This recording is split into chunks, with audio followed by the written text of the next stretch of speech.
Alright guys, welcome back to another haircut tutorial. In this tutorial I'm going to be teaching you how to do a low taper fade, this time on afro hair. So my client here has I don't know what type of afro hair is, if it's C or whatever the names are, but he wanted to do a low taper fade. So I couldn't find my pick, so I'm using my comb to pick out his hair. Thankfully I didn't have to pick out everything. Some people may like to. I just really didn't want to. So I'm only picking out the areas that I'm going to be fading. So the temples and the back of the head. Now my client here, I don't know if he wants to share publicly just yet what he wants to do with his hair, but it's going to look really cool. It's going to look really cool. So by the time he does it, I'll make a tutorial on it. So I'm cutting down the hair with the grain. With my client here specifically, I really like to. For his hair, because it coils so much, it's just something that I like to do. So this might be like a one guard, open or closed. Just getting down the hair. So here are my fading steps. So low taper fade. I'm creating my skin line, no guard closed. I'm then going to open it up and set in my first guideline. Since I've recorded this video, I've changed my steps a bit. And now to fade out that guideline, so we went with the guideline with the no guard open, and to fade it out, just open and close it. Some you can do like halfway, but I prefer to say open and close because halfway exactly is not going to do the job every single time. And it's the exact same with the half guard. So the second guideline here, half guard open, same steps as no guard open. And then to fade it out, the same length, but we're doing it halfway, opening and closing. Now, this is really, no, come on, there we go. Now I'm just detailing the fade. And it's really that simple. The reason that this haircut takes me a while is because I'm just doing this a lot of the time, trying to get the hair to lay flat, to lay down. So if you're a barber and you're doing African hair and it's a similar texture to this, what I would do differently to what I've done in this video, I would spend more time preparing the hair, going down with the grain just so the hair lays better. That way,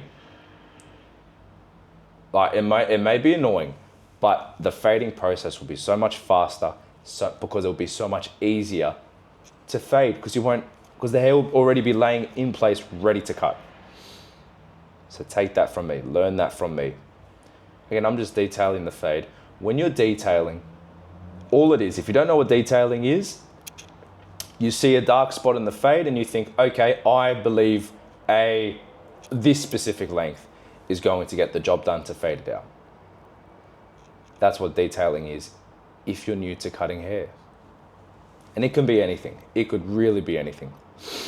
Now, with my tapers, I like to fade towards the edge of the lineup. I don't personally do bulky, I don't like a lot of weight near the lineups.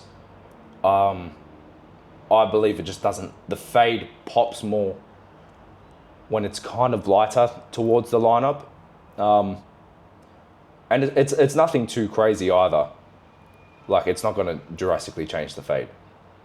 So here, I really could have done a much better job with this. But also because my client's hair is such a close length to because it's such a short length already, like the hair around the rest of the head, it's made this a bit of a challenge because we're going to be disconnecting his hair. But for the meantime, this is what we're gonna do. My client was happy with his haircut. Now I'm just creating the space, the area that I'm going to be fading into. All right, and the text isn't going to be on the screen for these sides, but it's the exact same steps of the fade. Now while I debulk, that's all this is. I'm going to quickly explain my fading steps in this video.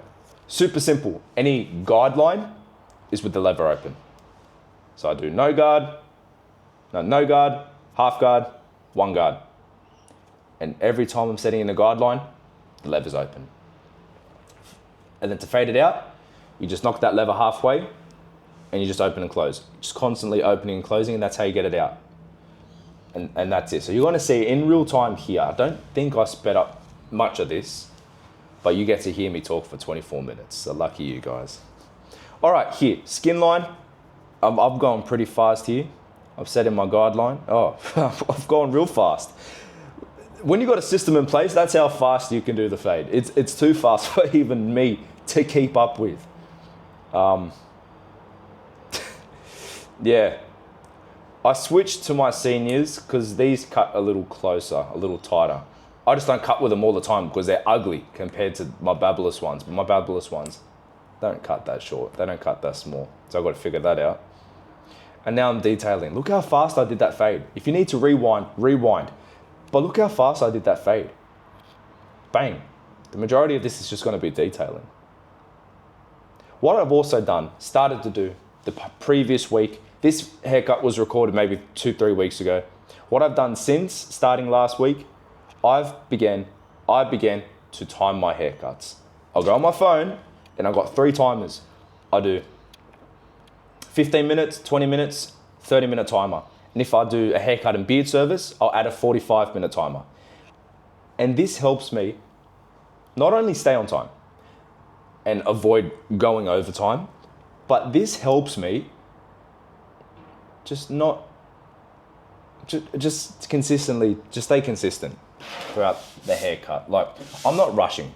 I'm not rushing when I'm doing my haircuts, when I'm when I'm on the clock, but it just helps give me some sort of frame.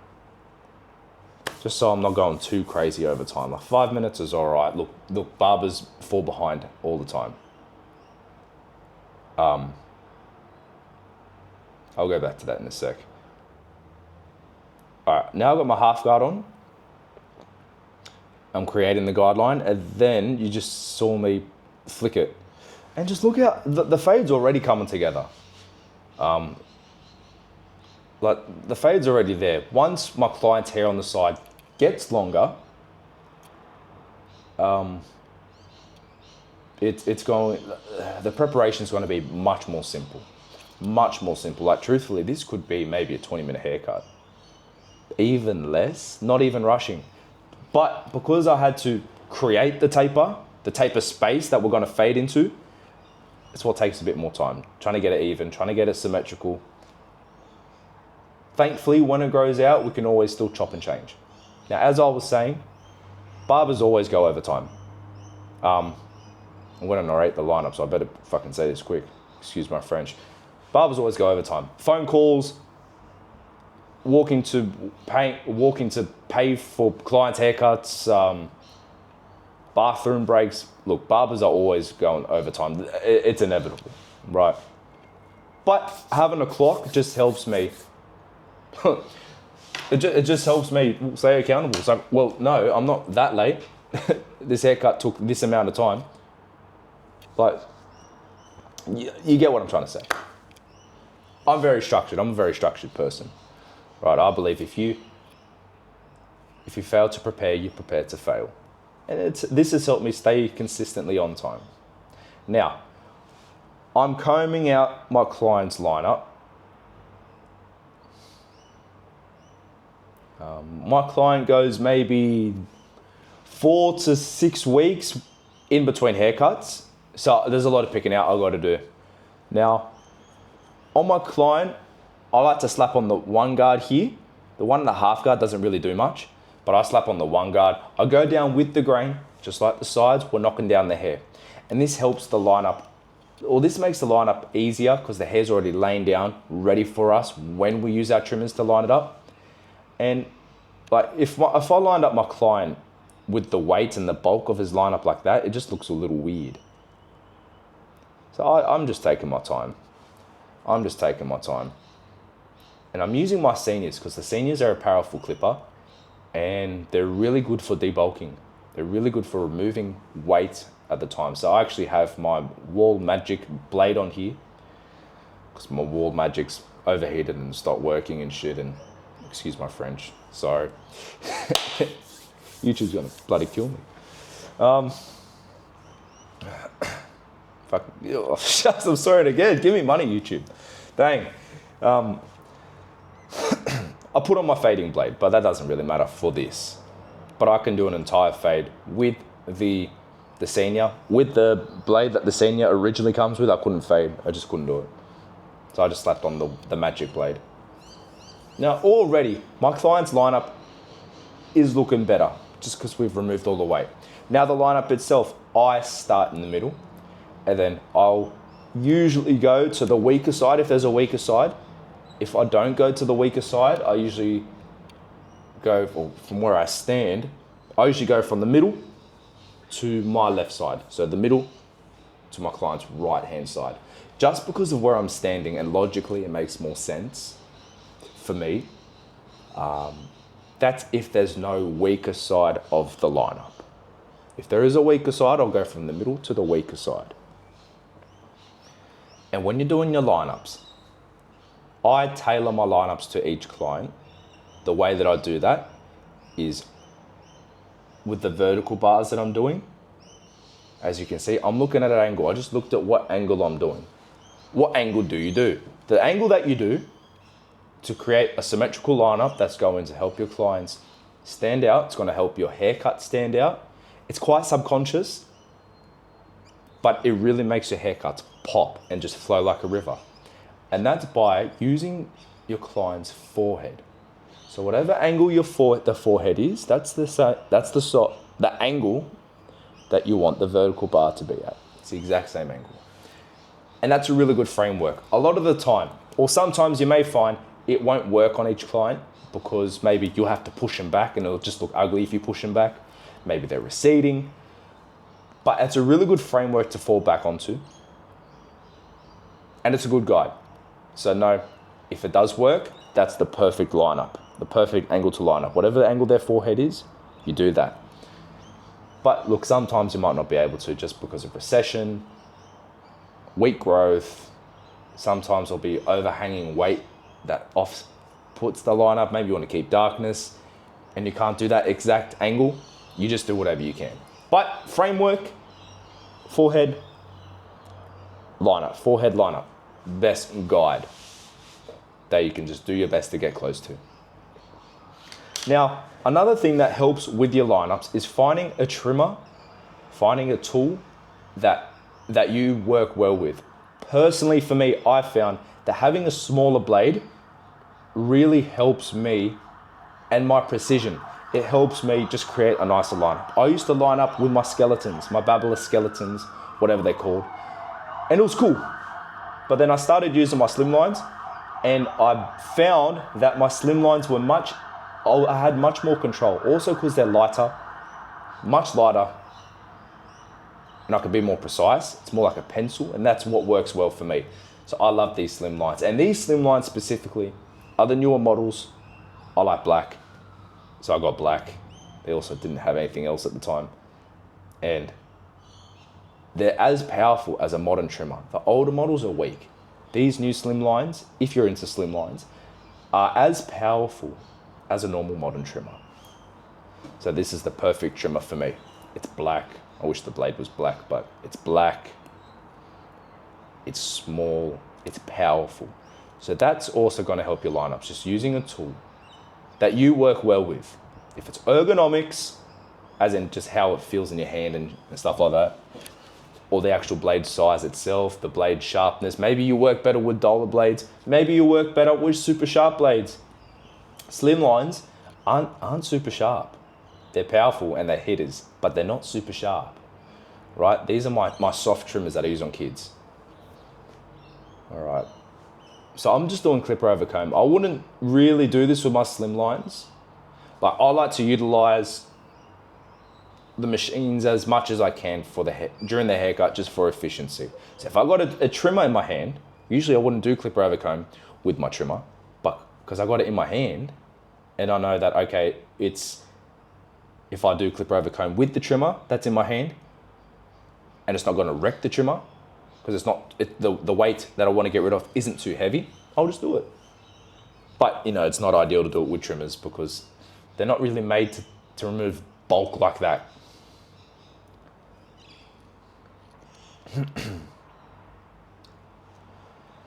Now, you're not going to be able to see. Oh, actually, first before that, with your lineups, just don't dig into your client's lineup. You don't want to push the lineup back unless your clients actually want it. Ideally, you don't want to do it. You don't want to push your clients back because the growth is ugly. Sometimes it can be too much. I prefer and usually opt for a more natural, softer look, and it helps the haircut flow like a river. However, there are clients that do personally, and I've got a few of them, like a sharper look. So you can just constantly talk about that with the clients, ask if they want a sharper look. That way they feel included in the haircut. They feel like you care about their opinion. Now, what I was going to say, and I've completely forgot. Oh gosh. Well, anyways, so this is a video, this is in real time, right? At the moment, it's not sped up, and this is exactly how I line up my clients. So this is exactly what I do. And you can see the line is coming out so well already. What's good about darker, lower haircuts is that the lineups stand out more because there's more hair, so which means there's more darkness, which means once you line up the darkness, it stands out even more.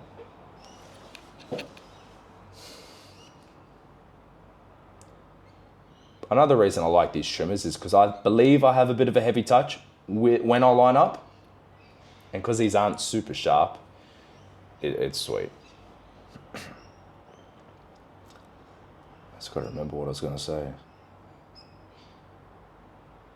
Oh dang. Alright, now, if you don't know who I am and you're thinking, who the hell is this handsome guy narrating his hair cutting skills? I'm John T. Tekaha, that's my name.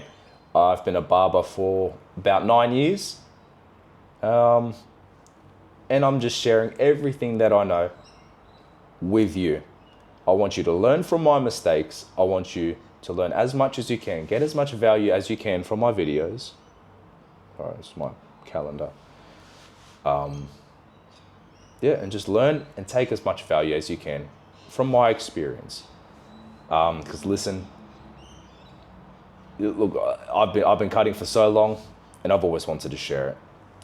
So take as much value as you can, right? Learn from my mistakes. That's the main thing. Please learn from my mistakes, right? Because you're gonna make more money. You're gonna cut hair better. That's more important, right? Well, actually, no, they're both important. Money's the best. Money's more important. But look, you're gonna make more money. You're gonna cut hair better. And it's gonna be because you're learning from my mistakes. So you get to reach the point that I'm at faster than I did. So look, just learn from our mistakes. So I actually don't believe with my client here, we actually use the blade. I believe I just got kind of just in the zone and just forgot that we don't use the blade on my client. For his eyebrows we do, but I'm very certain we don't use the blade anywhere else because his skin's sensitive. I actually said that to my client while I was using the blade. And so he was cool. You know, we're just going to figure out the next haircut if we just don't use the blade again, or if we can use the blade. Because my client's got very sensitive skin. It's very common with African clients, at least here in Australia. All the African men that I've cut, their skin is super responsive, or super reactive to everything. They can't use the foil shaver. They can't use the foil shaver. They can't use, it's just my internet. I just got internet installed in my place. Pause. I've been here for what? I've been in this apartment since December of last year. It's, what are we? We're mid-June now. And I'm only getting Wi-Fi installed now.